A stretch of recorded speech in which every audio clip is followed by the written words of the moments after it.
Bisection method is used to determine rightmost roots of a nonlinear equation. Note that you have to understand the bisection method beforehand, as the video only shows the application of the method in Excel. We will be using an example function which is 4x squared plus 3x minus 3. Let's start by creating the headers. Let's assume A is lower boundary input, B higher boundary input, and C as midpoint value. Moving on, let us add values into our iteration.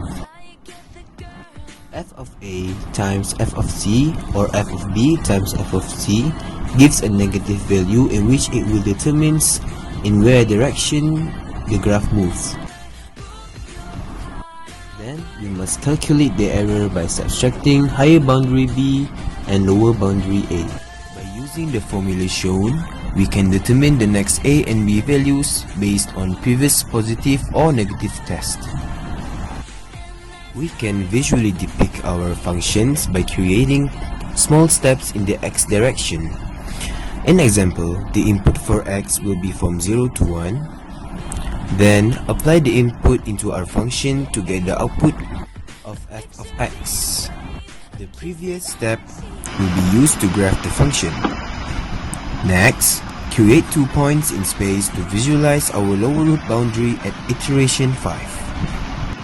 Using the same x-axis and same arbitrary higher and lower y values, the vertical line can be achieved.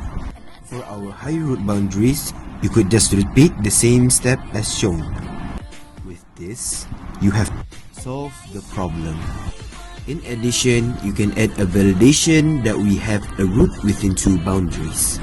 This can be done by creating an if or statement which states that if f of A times f of B or f of B times f of C is less than 0, we can print true. And if it false, we can print that.